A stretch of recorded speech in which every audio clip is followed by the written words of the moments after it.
What's going on, you guys? It is your man MorganMan. Happy E-Tuesday. This is kind of like a early edition of E-Tuesday right here, ladies and gentlemen, because we are uploading this after day one of week 2 of the CDL Atlanta FaZe home series. And what a better time to be alive right now if you're a man, if you are a fan of my podcast, because I got the man himself. He is the head of content and branding for the Atlanta Reign and the Atlanta FaZe, co-host of the Real Gamer podcast, Jarel Bell. What's going on, Bell? What's going on, man? How you doing? Thanks for having me on the show. Oh, it's doing pretty great, man. Look, this CDL season has been off to a fantastic start, and what better person to have is you, because you're there at the team facility every single day, around the players themselves. Right. So, but before we get into all that, tell us a little bit about yourself and how'd you get into the position that you're in right now? Yeah. I've been around the whole esports scene for a while. Just doing, content here and there. But I started off, wanting to be a pro player like everybody else, of course. And then kind of realizing that I'm not as good as I think I am. So I got into content like around when Rainbow Six Siege came out. That's when I started taking it serious and becoming like a YouTuber slash streamer. Mm-hmm. And I was like around the same time where Overwatch League came out, so everyone was hiring for like every position, and I just threw my hat in the ring, and then I joined NRG, who has San Francisco Shock now, who has OpTic Chicago and all that, and then I got here to Atlanta, and then we made Reign, the Overwatch team, and then now we have Atlanta FaZe. Oh man, sounds great. Yeah, I'm a huge fan of your work. It is tremendous of what you put out for content, especially for the Atlanta FaZe. I've sort of gotten out of the Overwatch League back last February, around this time. It's mostly because like the structure just got really crazy and chaotic, but now I'm starting to get back into it just a tad a little bit. But I've been following your work on for the Atlanta FaZe, and it's just tremendous, dude. Thank you, man. I appreciate it. Putting in some tremendous hours and great talent on that end of the bargain right there. So we're going to talk a little bit about Call of Duty League. We'll start off with the Atlanta FaZe. Of course, they faced the LA Gorillas. Got a 3-0 on that. I know the team was feeling great about that win. But what was the vibe and the energy, and what was said after the match after facing OpTic Chicago, beating them 3-2? Yeah, I mean, I can't really speak for the players, but obviously from like an outsider person, or also just, someone who was on the team and, doing content with them. I mean, we all knew it was like a serious match going into it, and it was an important match because, OpTic FaZe rivalry is always a big one to watch. Seeing that OpTic is, back and, a true OpTic form is, was going to be a really high match to watch. So we were all really excited for the day to come. And of course, we knew a win for the team would be huge, not only for the players, but for just content in general on social media. But when we won the match, like, we were filming it. We posted a clip of it like an hour ago, I think, they were in a reaction after that search. But it was crazy. Like the guys were hyped. We were hyped. It was a great time. Oh, I bet so. Like, what really got me hyped, especially with that Miami S&D 6-0. The clean sweep. I almost had 2 of them on Moscow, 6-1.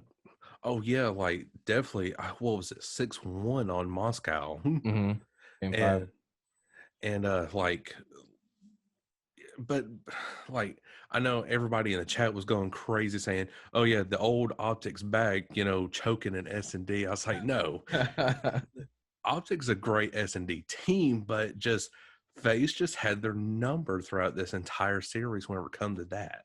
Yeah, I mean, obviously, OpTic's a great team. I just think at the end of the day, we just, came out to play. We wanted to win. Yeah.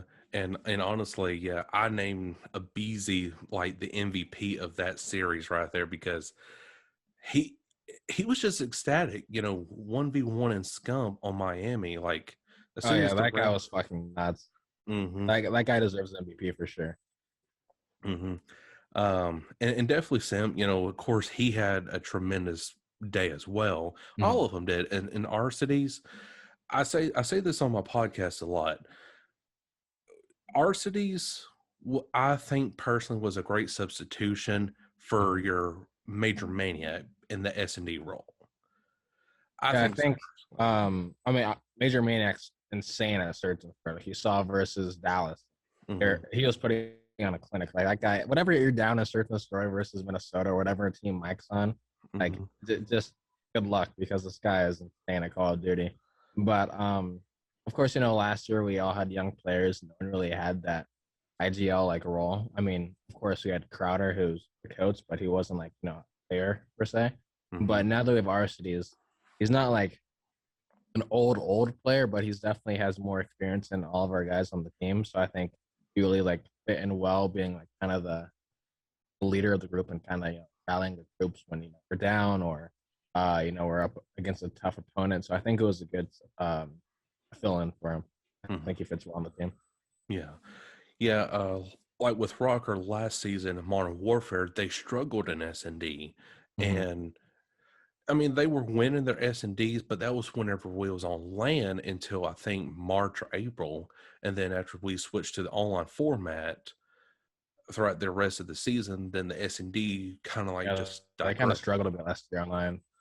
And Rocker definitely needed that S&D help, and then that's where Major Maniac comes in, Mm-hmm. and he just helped improve that entire roster for that particular game mode. So I'm happy for Major Maniac. Uh, Yeah, I think that team's really good at search now. I think obviously if attached to like him and Major Maniac, Priest too, even like mm, those three guys are like really good search. you um, but yeah, but going throughout the opening weekend, outside of Atlanta FaZe, I was shocked that Dallas Empire lost to Minnesota Rocker. That was probably the biggest shocker out of all so far. Yeah. And then Charlie Intel, they reported the news that this right here, the opening weekend, was the most highest rated regular season game of all time. But of course, we're in the second season of the Hmm. CDL too. So I was like, dang, this is a step in the right direction. Yeah, I'm pretty sure too. I forget which game. It was either Dota 2 or League of Legends. But I know we had higher viewership than one of them. I forget what one it was on the day on Sunday. Yeah, the viewership was crazy. It was good to see, over 100,000. Mm-hmm. I think fans really enjoyed the weekend, and we put a lot of time in planning the weekend, like probably like 3-4 months. Like we started planning the home series back in October, so it's been a long planning sequence. But I'm glad it. Mm-hmm. Yeah, and that was kind of like a next question I was going to ask you is with the CDL now kind of like finding their identity whenever it comes to all right, this is how we're going to maintain 100K viewers every single home series and live stream. Do you see a point to where it could get higher and become like an Overwatch League where they they broadcast it on national television like an ABC network? Mm, yeah, I definitely think so. I mean, Call of Duty esports has been around like almost a decade longer than Overwatch has, just because obviously Overwatch is what's newer game. But I think honestly, maybe this year, like for champs playoffs, might have a TV spot. But I definitely think within the next year or so, we'll start having like some TV airing time. It depends too, because Overwatch, even though there is shooting and killing, it's more seen as like a children's game, Mm-hmm. and Call of Duty's on the more mature side. But I do think it might have a chance. I hope it does. Yeah, I hope so too, because I believe it was the inaugural season of the OWL whenever, or it might have been season two, I cannot remember, but whenever I was scrolling Mhm. through my TV stations and I seen, Overwatch League World Championship match, I was like, what? This is esports. What's this Yeah. doing on channel two? And so I clicked on it and sure enough, it's the live stream, but I believe personally, yes, where the Call of Duty League and all esports is going, it Mhm. should be on a national level like an NFL or an NBA I to agree. to where, you know, not just like younger viewers that watches a Twitch or YouTube gaming, but more like the older viewers that could get into esports. Mhm.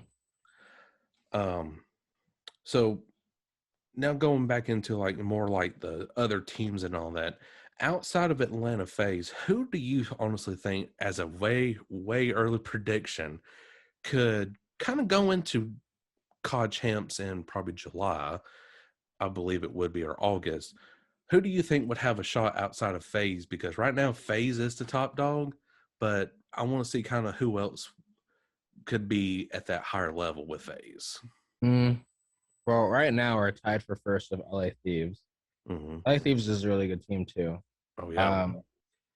I think like I can't really say like who's gonna be a champ, but I think the top three teams right now for sure are probably us, um, OpTic Chicago, and like even though they got upset, I still think Dallas is top three. Like I think Minnesota is probably fourth or fifth, Yeah. and I think Minnesota and LA are probably fourth and fifth. But I do think Dallas is top three. Yeah, that's kind of what I was thinking. Whenever it comes to other teams, I think LA Thieves is going to be kind of like that fifth team right there. Mm-hmm. Uh, they absolutely just got lucky with New York Subliners with a 3-0 sweep. Mm-hmm. The matches were really close. I think I Yeah. saw Clayster tweet that like in that 3-0, they're only lost by like a combined of 11 points. So that was insanely close. Mm-hmm. Yeah, because whenever I saw the 3-0 LA Thieves winning over Subliners, I was like, Mhm. there is no way Clayster is probably like livid right now. Oh yeah, facts. It's probably hated. and uh and then I got looking at the match details, like, you know, hardpoint was 250 to 245. I was like, and then S&D 6-5, control 3-2. I was like, dude, these were very close matches. I think Clayster, and I've been saying this for a long time, ever since that Clayster's been a subliner now, Mm-hmm. him and Mac is going to be the duo of that team. Facts. and Yeah, I think once they like polish some stuff up, I think New York would be really good. mhm. um, Florida Mutineers, honestly, with Awakening on that team, everybody claims that he's cheating. I just don't see it. Yeah, because he's just correct. yeah, he is very correct indeed.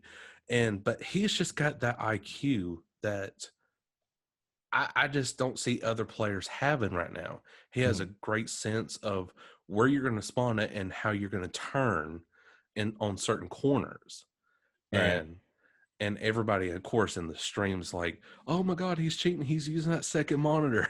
But No, he no, just has super good map awareness. yeah. I give it to him. But as far as Florida goes, I know they kind of made it to what, the final six last year. I I've seen them probably back in that spot again. Yeah, I think Florida still will be a contender for sure. Obviously they have Neptune. Of course, unfortunately Pharaoh's not there, but Right. I think they'll make their way with the season. Mhm. Yeah, and then London Royal Ravens. Oh my gosh, I was disappointed with that debut, honestly, Yeah, be, same. because you got Shawnee, the construction man. uh, oh my god, I will not forget that one. But anyways, so you got London Royal Ravens going up against who? Seattle Surge. Now I was Mhm, very happy for the Surge.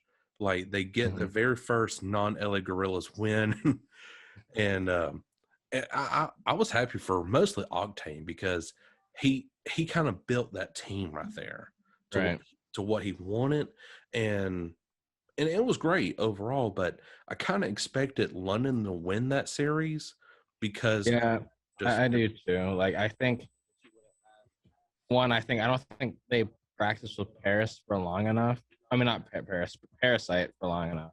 mm, Um, and I also just think Seattle's kind of had a better. I think they're definitely a better respawn team. Seattle is mm, just because of like the composition of all the players. But I did think Paris was going to take it on. yeah. Um, Yeah, I could go all day with every team on the CDL roster, but or teams in general. But for FaZe though, looking at what from the kickoff classic to now, I even said it myself that FaZe looked like they were back in Modern Warfare, getting 3-2 victories instead of 3-0 sweeps. Now, Yeah, there's something about us of getting 3-2s that we just like to keep it on the wire. mm-hmm.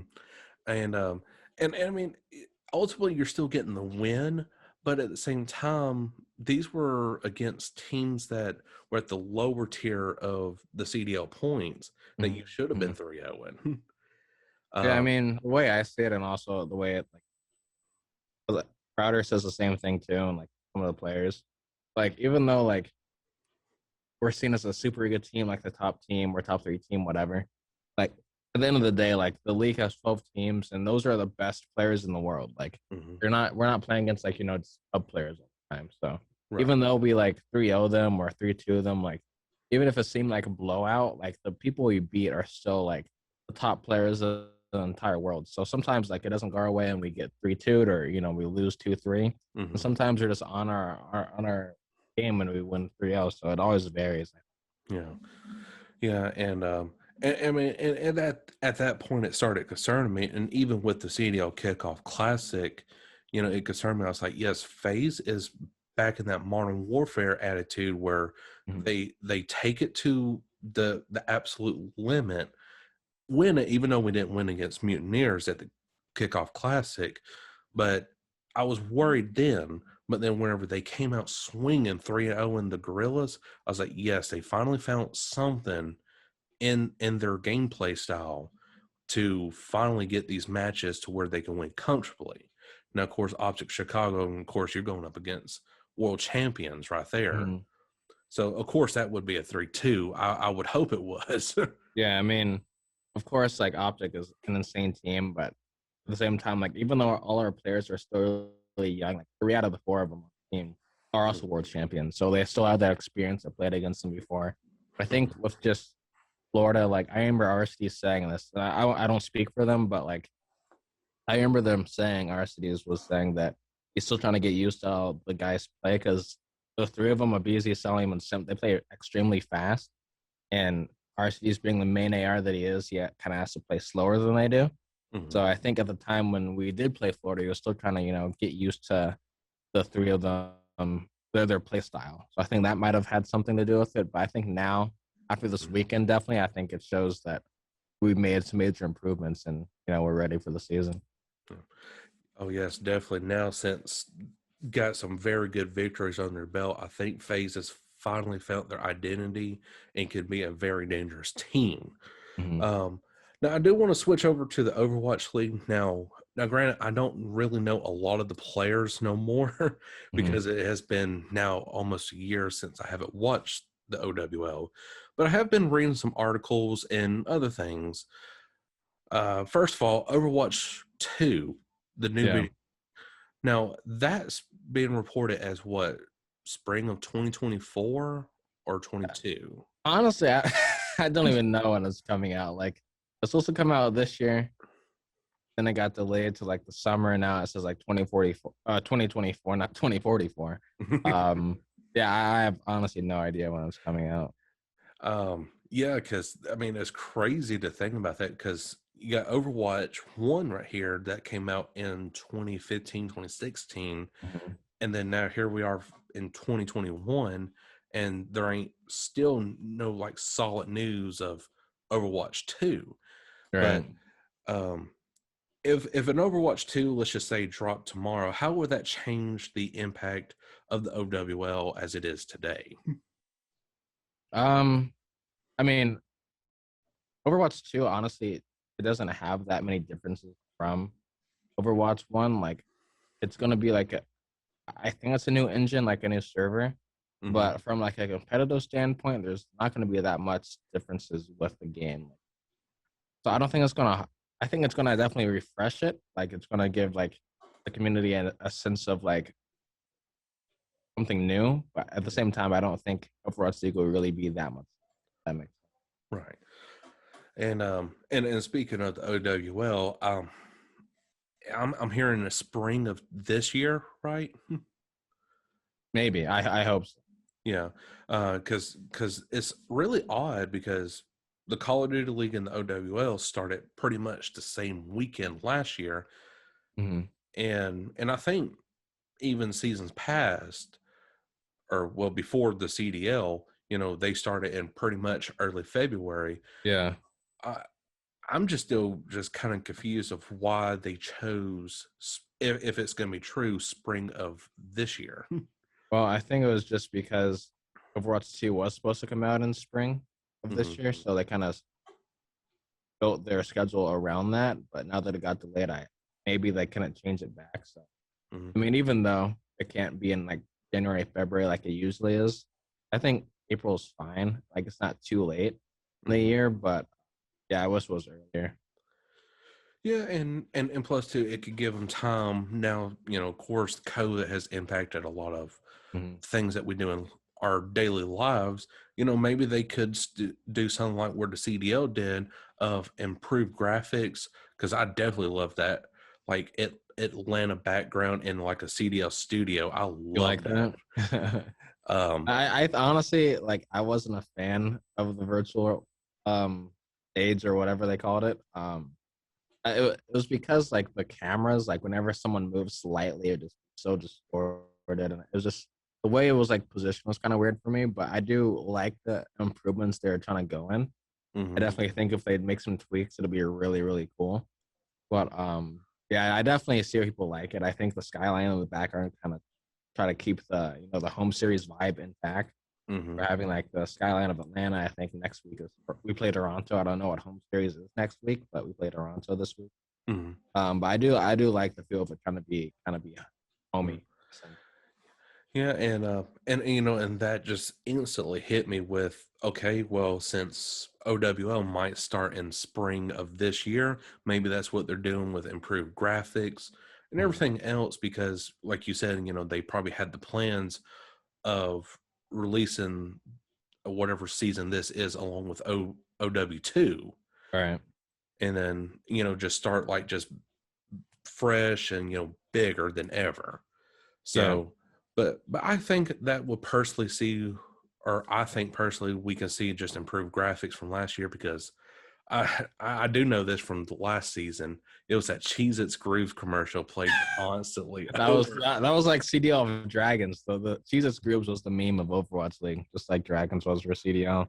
I thought Hmm. it was hilarious.